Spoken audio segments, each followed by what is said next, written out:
Still Italian Oh, is it? family, mate. Aye, So right, you're right, right. I'll get No, myself it's a at go home there. Right, mate, so obviously I want to talk to you a wee bit about some of the after career stuff as well. So we know you went back to Rangers, you spent some time at Hearts, has been all really successful. He's scored a lot of goals against Celtic, which you just reminded me of, so thanks for that.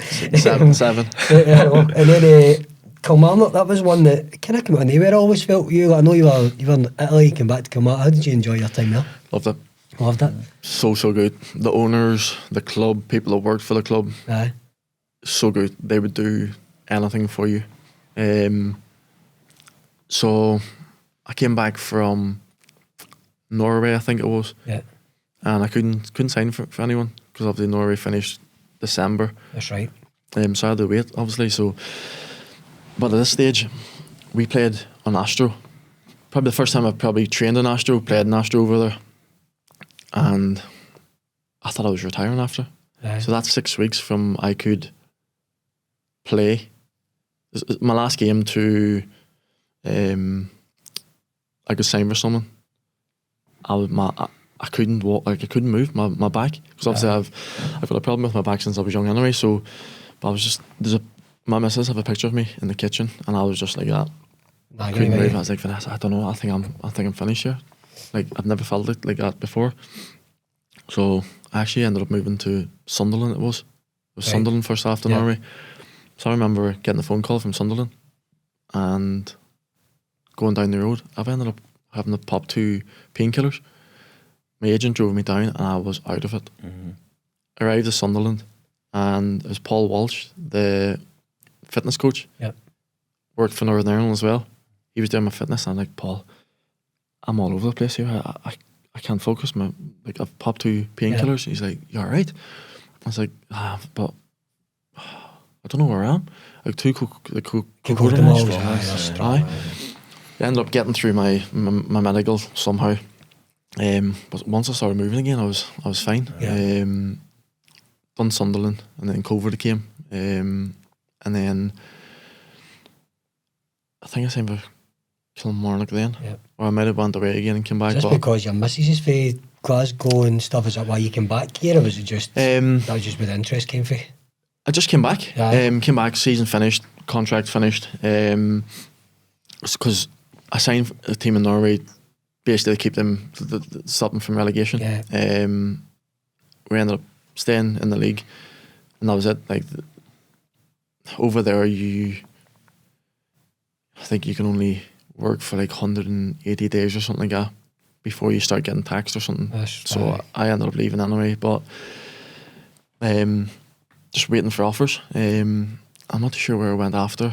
God, the Wikipedia could tell I went to Sunderland. With a Cyprus mob as well in there. Famagusta, Regina. Yeah. And then said you went to Kilmarnock for 9 games, went to Famagusta, back to Kilmarnock. Yeah, so I signed for Kilmarnock. They were in the Prem. Yeah. Loved it. Hit the ground running. I think including league, or including cup games, I think I scored 13 and 13. Scored two hat-tricks, I think. Couldn't have done any more to try and obviously keep them up, but it was just one of those things that we, unfortunate, a few mistakes in the team that got us relegated. Who's manager at Kilmarnock? Tommy Wright. Oh, that's right. Tommy Wright, yeah. Irish connection there. He's a goalie as well. Yeah. Told you he's like another what head. Wikipedia goalkeepers, man. Those goalies get everything. But Tommy's a great guy. He spoke to me, signed, done well for him, and he wanted to keep me. Yeah. But obviously, going down to the championship, it just didn't sit right with me, and moved away again. And then I think, where did I go after Kilmarnock? Italy? I know you had Famagusta on this. This could be Cyprus, was it? Aye, Cyprus was there for a bit and then back to Kilmarnock 2022, 23. I take it they were promoted again, Kilmarnock at this point. Yeah, I think I signed in January under Derek. Yeah.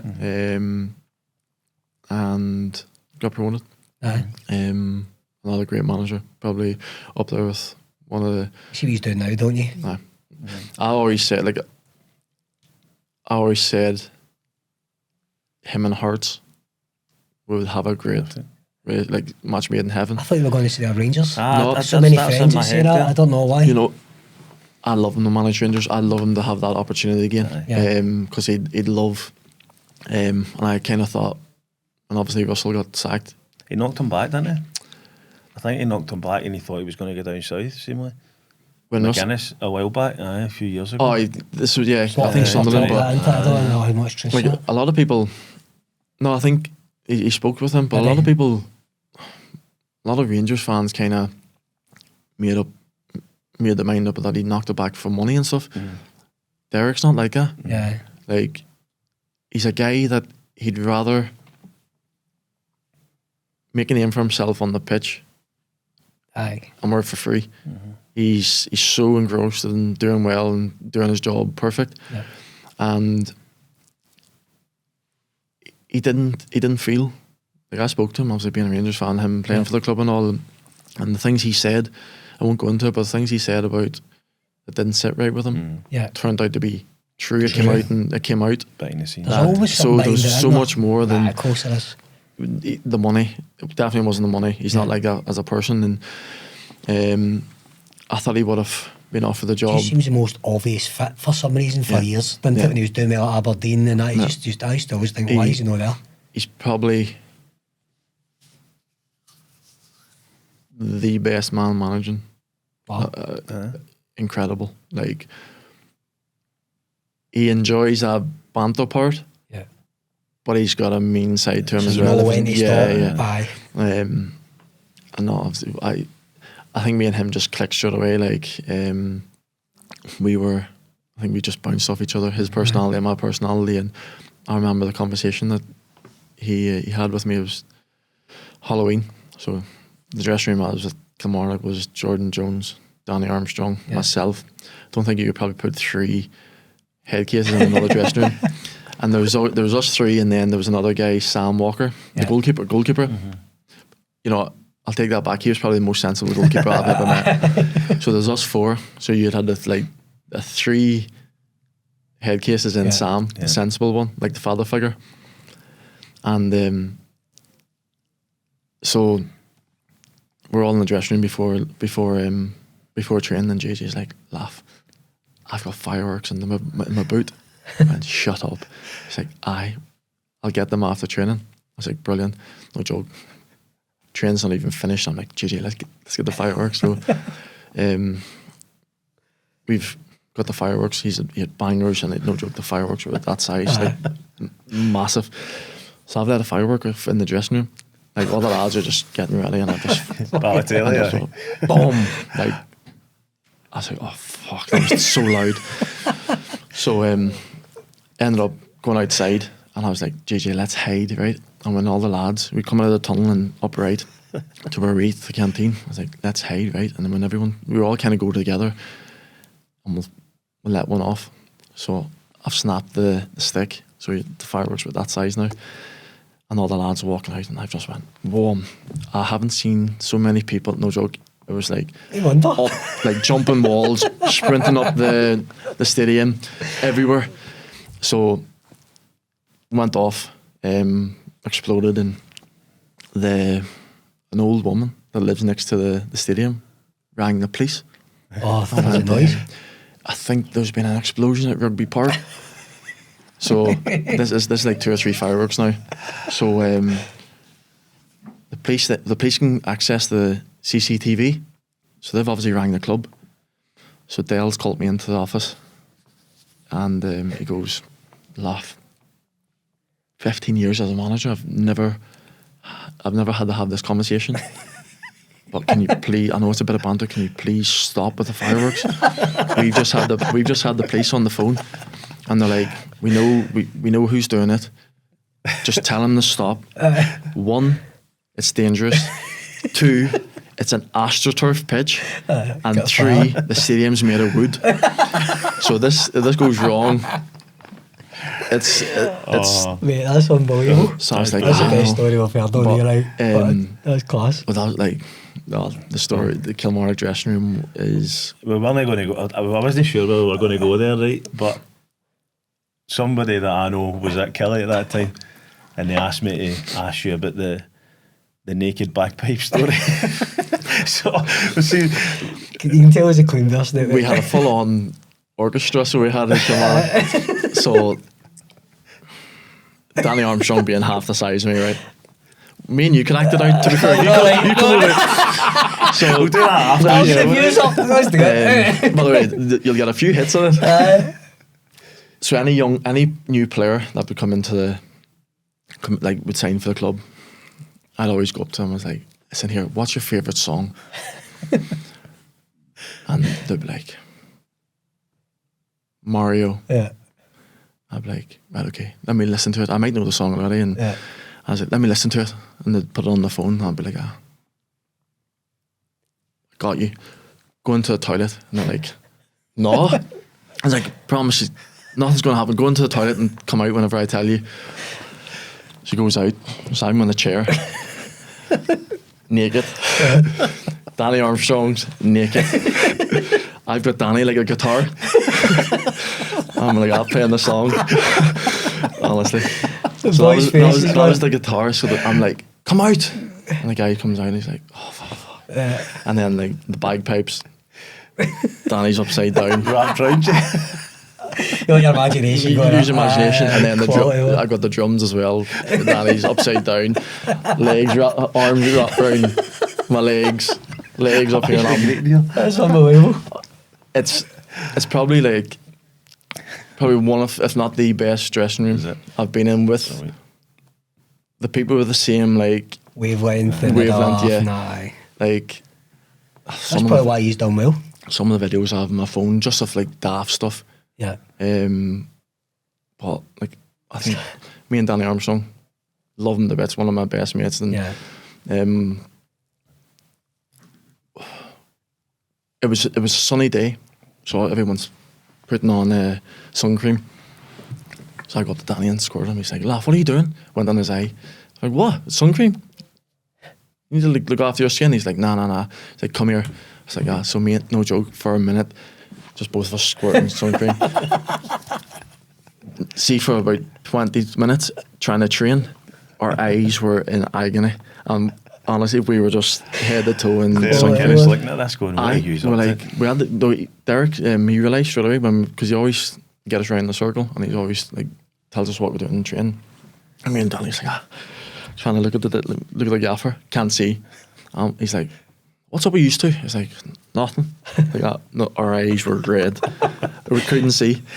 But probably Dale just knew. You were performing. So. See, you're only performing, you don't get away with that. I genuinely believe like that. I used to have a thing like, see if I see a phone, I'll pick it up and I can use Siri to send a message to someone. Everyone in the dressing room now has it off. They know me, honestly, even in Johnson Borough, they're like, phones off. So I used to like get the phone, hold Siri, and I was like, text Derek McInnes. So I'd be like, text him, Gaffer, I need a word with you after training. I haven't played the last few games. I'd always mention someone. At this stage, it was like one of the young lads that was up front. I was like, I think I'm good enough. You're playing Laugh up front, who's 35 years of age, can't move. He might get you goals, but I can offer a lot more. So I'd send it to Dale. Dale would come back, and by this stage, Dale knows it's you. So he just texts back saying, "Fuck off, Laugh." Sorry, I'm using my language. He's like, "Fuck off, Laugh." He knew it was me, but we had a young lad from Dundee United. Stephen Glass, young lad, brilliant player. So he left his phone, and I've sent him the manager, Dundee United. He's like, "Gaffer, can I speak to you after training?" On the way in the train, the Kilmarnock, the police stopped me. I was done for drink driving. I don't know what to do. I don't know if it's going to mess my career up. Obviously, before training, like, what am I going to do? So. Ring, phone rings, and he obviously comes in from training with like 20 missed calls, and he ends up ringing the manager. He's like, "You've rang me 20 times. What's up?" He's like, "You've messaged me." He was outside for 45 minutes. It's like he's obviously said to the manager that it was me, but the manager then kept him on the phone longer to talk about basically his football. Aye. He's like, that was probably the worst phone call I've had. Because he's came to Kilmarnock, didn't really play that much.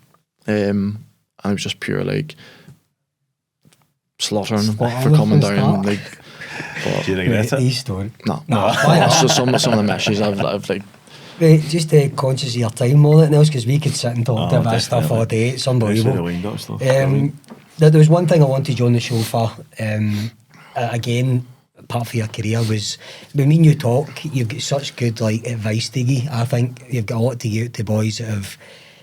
I used to always just think football was the best thing in the world, and seeing I talk to a lot of boys when I get involved in it, but certainly when I speak to pros that have been at the level you've at, there's a lot of pitfalls can happen. There's bad advice.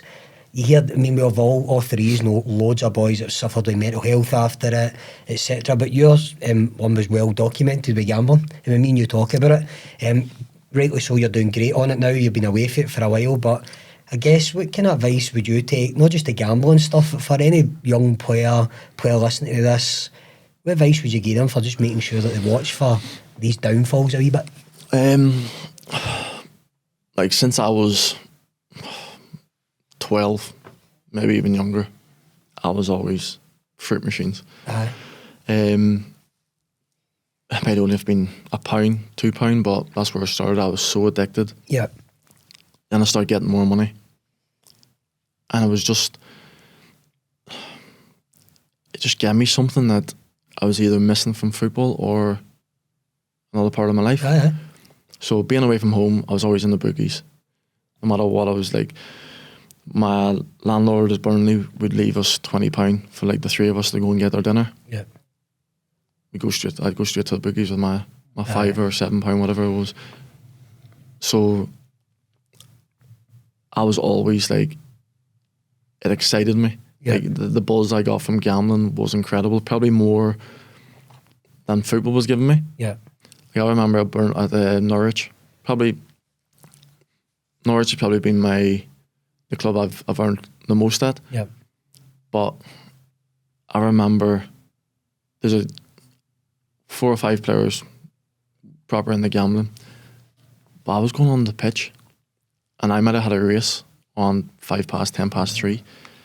And I'd be like trying to play the game and I'd look over and they'd give me like that or like that. Which is wild, isn't it? And if it's obviously I've lost, my head's gone. Aye. Obviously, if I've won, I'll obviously know how much I've won, and you could tell. Like I'm buzzing about. But obviously, I'm thinking about the next bet. Half time, if I can get my phone in my pocket, down my shorts into the toilet, I'm putting on another bet to go out. But I remember one of the times I put quite a big bet on. It was a horse that I was given. The guy had no clue about horses. Yeah. I was always all football. Then the football came in that you couldn't bet. You can bet your football. So I went into everything bar football Yep. at this stage and didn't have a clue. I remember Stephen Whittaker. He said to me, he's like, he liked the bet, but he kept it. You can control it. In control. Yep. And he'd always look at like the stats and everything. And he obviously knew how much I was gambling as well. And he always said, he pulled me one day on the bus. He's like, Laff, if you're spending this, let me show you what to look out for. Yeah. I was like, nah. No. In the Bet365 app, Yeah. every race it's the first 3 horses, like the first 3 with the best odds. Yeah. And I'm picking one of them 3. That was your tactic. Never like. Yeah. Couldn't have been arse going down looking through the rest. I was just, if a shirt stood out, a name Red, stood white, out. boy. Aye. Never green. It was a shirt, the name, That was you. or I had it in my head if I put, just say, £4 on and I was winning 6, that's a tenner. Yeah. And I was like, just that. So I had folk try to speak to me, try to like help me, and I was just, No I interested. was earning so much money, I was just didn't care. But I remember playing one of the games and I told the lads, listen, look out, I've a race at 20 past 3. And they've went. My head, I stuck off at half time, my head went. Yeah. I've went in after the game, took off, manager's like, Laff, you're coming off. And I'm like, oh. So obviously I've been took off, seemingly lost a lump of money, went on to my phone, fucking horse won. He's winding me up. Winding you up. Yeah. Absolutely winding me up. Fucking He's like, I wanted to give you that buzz. I was like, buzz? I've just had the worst 45 minutes of my life. So it just got to a stage that I was just like, I couldn't control it. Yeah. Like I was getting money sent to my joint account as my salary, but I was getting money sent to my bank, a betting company, straight from my salary, just the bet.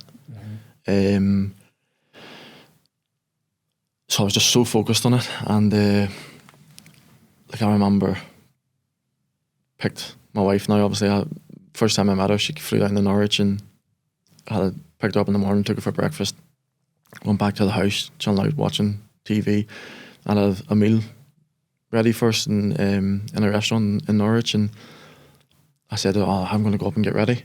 So I went upstairs, I went to the toilet, I sat in the toilet for 32 minutes while she was getting ready to play roulette. And the money I've lost in 32 minutes, you'd be sick. I buy a pretty good 2-3 bedroom house, and it didn't bother me. It didn't bother me. And I was just like, at dinner, obviously gutted because I lost so much money, but I was just like, I can't wait for this to be finished. I go to the toilet and I'm betting. Just everything was gambling. And then I got done for betting. I remember, came back, flew up from Norwich, and I went into the boogies here at an engagement party. And I ended up, I was like, I think I had like $5,000 cash in my pocket. I said to the missus, I was like, I'm going to pick up a Chinese because I'm starving, haven't eaten from the game. But there's a Ladbrokes right next door. So I went into Ladbrokes on the roulette, horses, dogs, everything. Like I was two machines at a time. I'm watching. So I was down to my last grand, lost everything. And I was like, my missus was ringing me. I was like, hanging up and all. So 2 games left, all dogs, all horses was finished.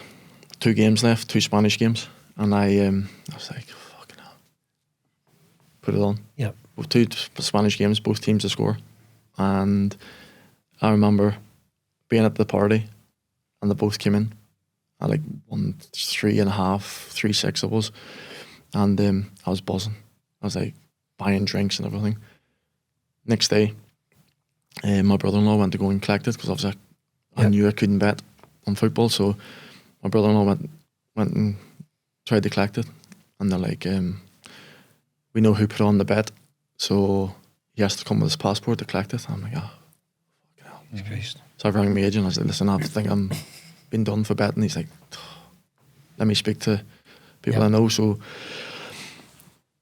long story short, I ended up getting done by the SFA. But at this stage, I was like, I actually just signed for Birmingham. Yep. They gave me game time before the Euros.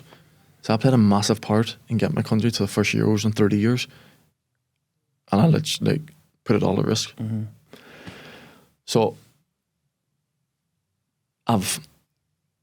it's always in my head, like I was like, I'm getting banned here. I'm not, I can't go to the Euros. So was sanctioned to a meeting in the SFA and went in, and no joke, they must have had about 40 pictures of me, of tattoos, different, like if I came up from Norwich, I would have had my Norwich kit on, came back from Northern Ireland International, I would have had my tracksuit on, everything. So they made sure it was me.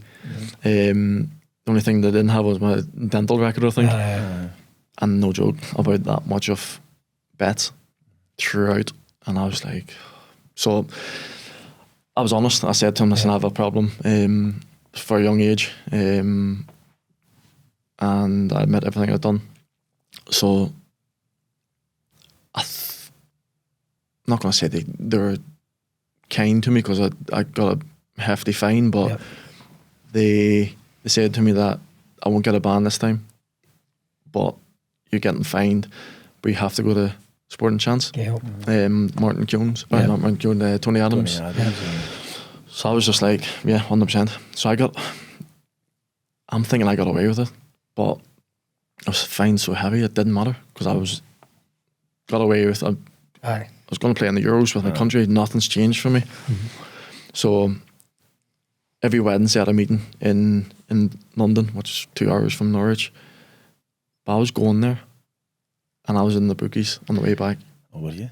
Didn't stop me. Like I was just like, I'm doing what they want me to do, but they don't know I'm not betting on football.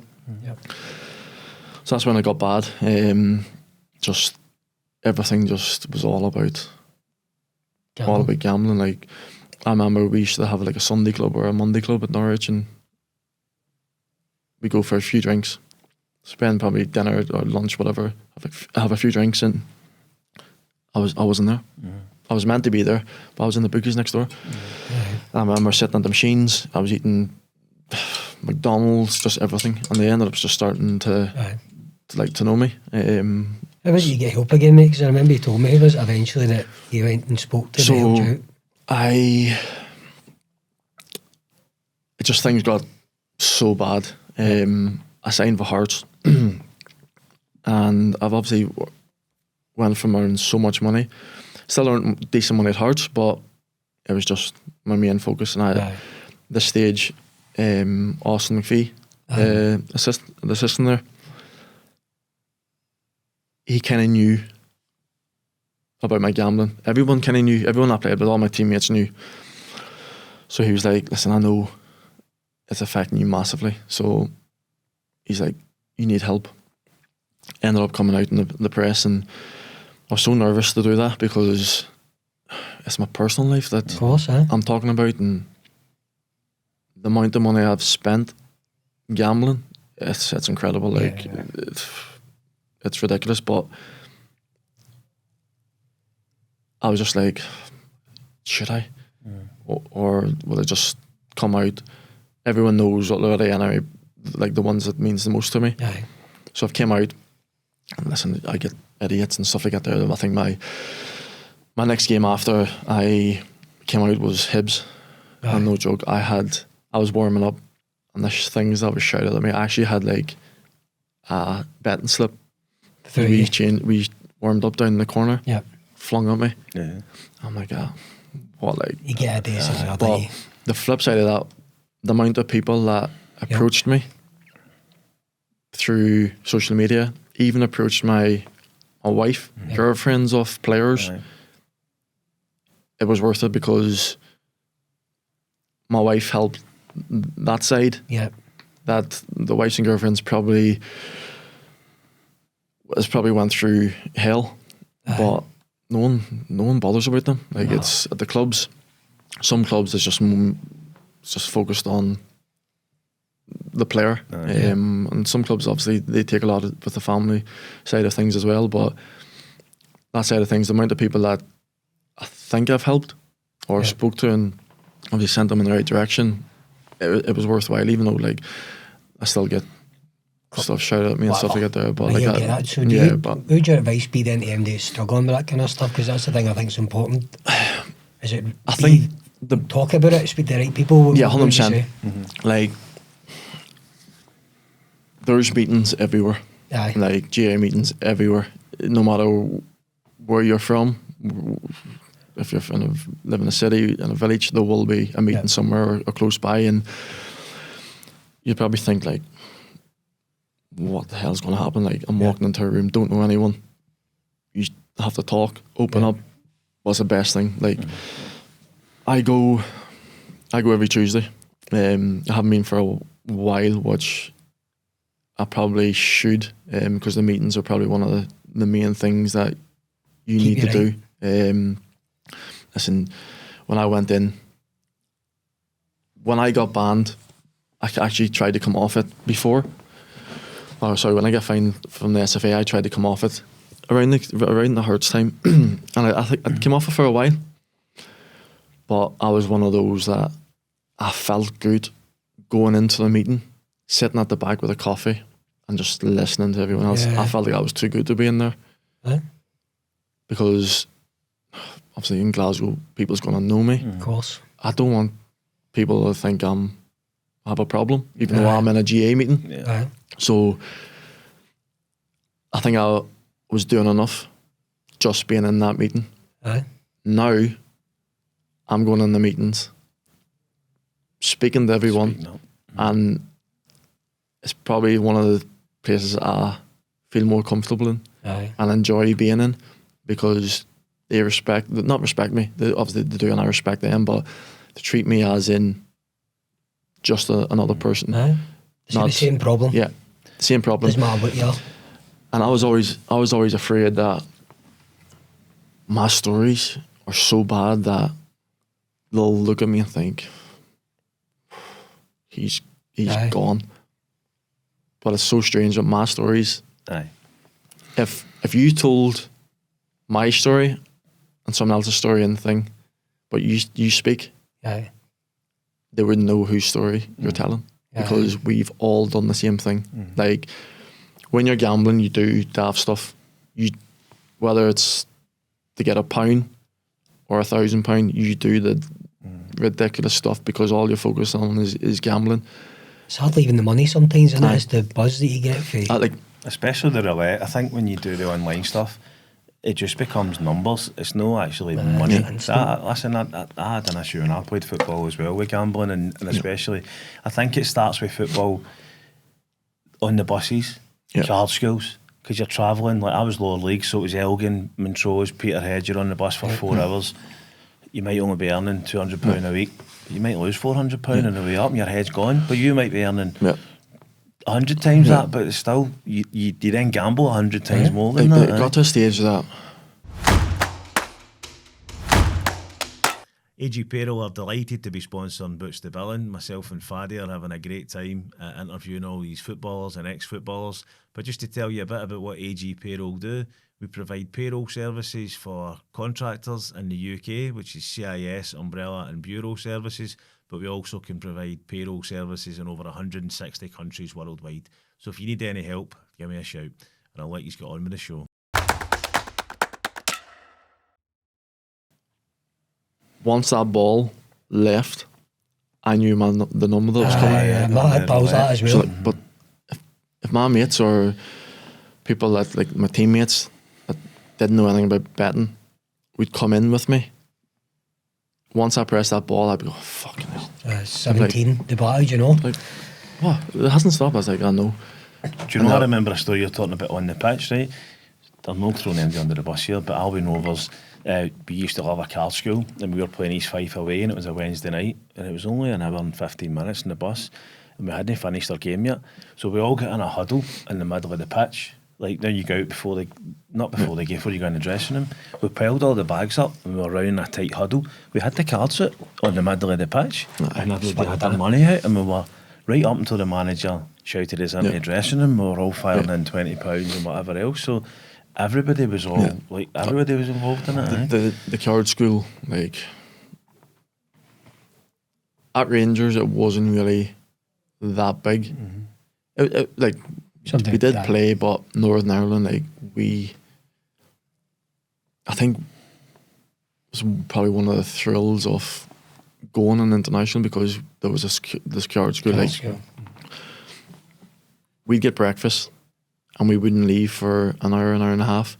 We'd play, we'd have lunch, we'd play right through the dinner, have dinner or a meeting, and then play until God knows. Keith Gillespie involved in that? No, because Keith was before. I missed that, and I'm thankfully did. But well, in a way, because our card school was ridiculous. Like, but I had no concept of the value of money. Because I knew just coming it was coming at the end of the month. Like I knew I was getting paid anyway. But I remember coming with like bags of cash, but also another bag to play with, because the other one would have I'd owe people. So it was mad. So when I chucked the gambling all together, like, just tell everybody that's watching this, how much is your life changed for the better now that you've stopped gambling to when you were? I could have £100 in my wallet and I could still be there next week. I could have had £1,000 in my wallet 2 years ago and I wouldn't have been there 10 minutes later. And I'm being serious, like, and it's like the things I can go out and buy, like I've been fortunate to go out being able to buy the things I can buy, but someone said to me as recently that the bike actually ended up, I think he bought a pair of trainers, which was a few £100. I was like, man, how can you pay that much money for a pair of trainers? He turned around and said to me, he's like, see, if I told your horse I was running tomorrow and put £1,000 in it, would you? I was like, Aye. probably aye. Why wouldn't you buy those trainers for £400? Aye. He's like, my mindset. mind is like, I wouldn't have a problem. That'd have been a spin of the wheel back in the day, wouldn't like, it? I wouldn't have a problem spending money on Aye. something that would give me the absolute buzz. A buzz. And the buzz of gambling is probably the biggest buzz I've ever had. Like, probably that ticked every single. It's that, and it's probably the most damaging at the same time, into as well. And that's what I was saying to Chris, when I just know loads of boys have either struggled with that out of football, mental health after football, and drugs after. There's been loads of stuff. You just think it's something that needs to be addressed. That's why I think there's clubs that are good at it, some not so much. I know the back on side guys that Chris has partnered with are good, and they try to do, and they should do more. But that's why I was keen to get you on, because I think just people hearing your side of that, hopefully, if anybody is struggling with it, just reach out, talk to people, make sure you don't get caught in a. Because it gets away from you. I know so many boys, it's ruined their life, at least for you, big man. You've managed to get yourself out the other side of it. Like, I'm now 19 months. Which is brilliant. Good on you. 19 months. It's been like hard, and I do see myself like, obviously, doing Christmas shopping and all. My missus went on my phone and seen Bet365 app. Yeah. And she Went mad. didn't go mad, but like questioned me straight away. She's like, "What's this?" Yeah. But I went on it to Rangers was playing the last game they drew 1-1, was it? Yeah. It was like, obviously, Bet365, you've got the live action. Yeah. I was there, but she was in the car with me while I was watching it. Yeah. So she knew what I was doing. But there is tight, it's not easy. Like, Yeah, it's not mate. the Rangers played Celtic at Ibrox, and I think Celtic was even money. Yeah. And I was probably 8-9 months clean. It was the time Rangers won 3-0. I came Guys, voice close. Let's go. Probably the closest I've been to bet Celtic. the Bet Celtic. That shows how bad it was. You must have. Honestly, I just thought I was like, this was before Fergie obviously came in. He won a few games against Celtic. It was like, if I put £1,000 in this, I'm getting £2,000 back. What stopped you? And I can stop. Like, What stopped you from doing the I gamble? don't know. I even texted my mate. I was like, mate, Celtic's even money. Would he put a bet on it? He's like, nope. And I was like, mate, I'm telling you, it's just one bet. It's buying money into it, but it's nothing, no such thing as a sure thing, is there? But Rangers won 3-0. There you go. And that would have opened a massive can of worms for me, because been chasing it. I would have been like, I would have been trying to get that £1,000. Obviously, I'm talking about like betting websites. Like, I'd always try and have like a cool down period, whether I've blown all my money and I can't get any more money from my main bank, or they'll be questioned. So I maybe have like a week or 2 weeks before I get my salary from the club. If I hadn't made a bet, the betting company would text me and they'd be like, Kyle, haven't heard from me for a few days or a few weeks. Here's a goodwill gesture but it's like £2,000. It's the time I'm talking about, they flung £2,000 into my account. Free of charge. Goodwill gesture. I was like, brilliant. I've ended up winning just over £5,500 from just doing horses. Yeah. I've lost it within an hour, and I spent £5,000 off my own money chasing that money that wasn't even mine. Yeah. That I was given, that I couldn't. The £2,000 I couldn't even have took out. If I took out the £2,000 at the start, I couldn't have took out the 5.7 it was. I couldn't even have took all of it out. I probably wouldn't have took it out because I probably would have bet. It's like an alcoholic drink or drugs for a drug. Just do that's mad. Betting companies have always like departments that target the high rollers and say, right, you get them a couple of grand because we know you'll get it back tenfold. Like, I know obviously the game's all about money now, and it's hard. obviously where I've been and where I am now, like I'm watching TV and it's like every commercial advert is betting.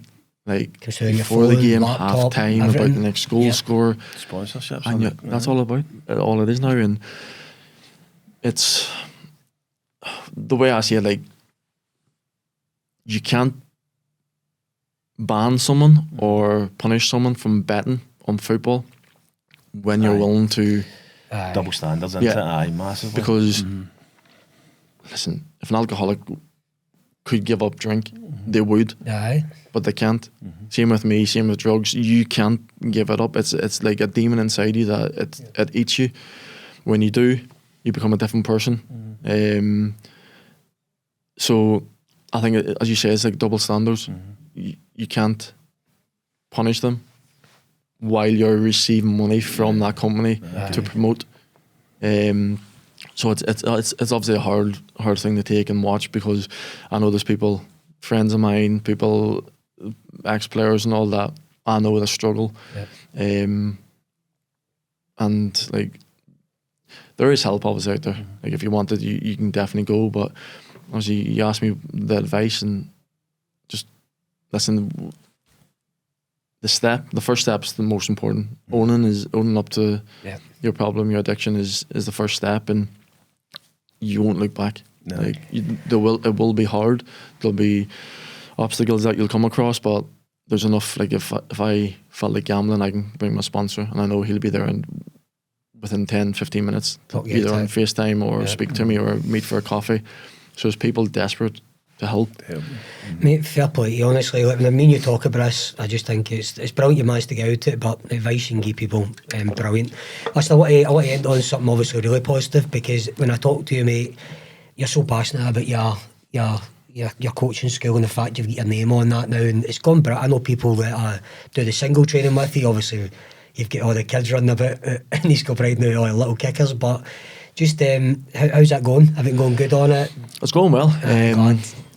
Like I'm probably not different, but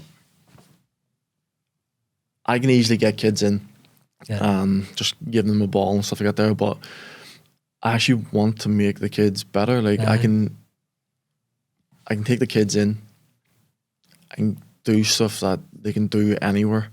Like the dad or their uncle or whatever could put them through like cones and stuff like that there, but my one-to-one especially is like I've a lot of one-to-ones, and the feedback I get from the parents from the games, the playing on the weekend stuff is brilliant. That probably is giving me the buzz of continuing stuff. But I want to, like, my academy is, I want to focus on stripping them down to the basics, because like anyone can pass a ball, and people will accept them just passing the ball back and forth or taking a shot, but I want to like take it down to the little detail of them approaching the ball, their giving them the edge, footwork, everything. That pass will go where you want it, and the touch. I'll basically work on everything. Listen, everyone wants, all the kids these days, they want to come in and have a bit of banter and have a bit of fun with the pals and stuff with football, but I do have a bit of banter, but I'm just there to make the kids better and give them an opportunity to succeed, like progress and make them better. And I'm fortunate to have some really, really amazing kids in my... Does that come for you when you said when you went to like your Burnleys or whatever, you were raw? Is that why you do this? And do you think I want to give that extra coaching, well-done development? Is that what it's came for? So I've always wanted my own academy. Like I always said, like I'll put one where I'm from. Then when I thought about it, I was like, the people's going to be paying me to send their kids just for like my name. So I was like, I want to be there. I want to be there every session. I want the kids to be coached by me. So the things I learned growing up from some of the best, I can then obviously pass it on. As you said, like I'm happy with my career. Could have been a lot more. I think I could have hit more heights if I was fully focused. But I just want to give the kids an opportunity of like maximising their opportunity of like some of my kids, they already signed up for teams, and you can see that they're different. Yeah. Like the level, the upper level, but I just want to push them more. And listen, if one of the kids turns out one day to be an absolute superstar, the small print on the contract is 10%. No, like I love it. Brilliant, mate. Like even the young ones, like the 2 to 4 year olds, like your wee man, he's more buzzing with the tractor that's at the bottom of the road. No, until you get your snack suit, he's clocked that, so he's got a packet of I crisps think they under only the corner, come, they come because they don't get snacks at the house. Mate, see, honestly, like, and we'll end on this, like, see for me, see the experience you can give people. We know how hard it is to make it in football. Like, I played 20 years at junior pretty much, and that wee extra edge is the thing that will get them. If I'm ever be coaching my boys, the first thing I'd be saying to him is, like, you need to be better than the person next to you. You're one-to-ones will be giving people that. So how do people get a hold of these? All social media? So it's Instagram, it's KL Soccer Academy. I'll get that shared when we do this show. If you miss the page, someone will pick it up and reply to you. I know there's a Facebook page as well, but I don't control it either. But I think like everyone wants the dream about being a footballer, but it's more than just ability, because I know players that had more ability than me, but they didn't make it because they're the guy off the ball, and it's hard. It's not just like turn up and train and play a game and your ability gets you through. It is hard, it's difficult, but like trust me, it's worth it to pull on that shirt that you've dreamt of, or playing against players. Such a small percentage of people get it. Go, mate, you'll have to dream. Played for your country and played for your favourite team. So you get to call on the Boots to Billing podcast.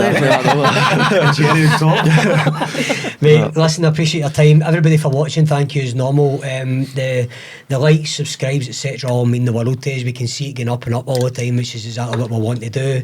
Get in front of as many football players as we can, obviously, because the core of this is about giving boys a chance after football, during football, to build a career. And and there's a world out there that is suited to your skill set already. So Kyle, I appreciate your time today. And our next round of training is about to start in January, so if any footballers are starting to take an interest in what they want to do outside their career, please reach out to us. Similar to Kyle, you can get us on Instagram, etc. as well. So again, big man, thanks for your time. Cheers, no problem. Enjoyed it. Excellent. Cheers.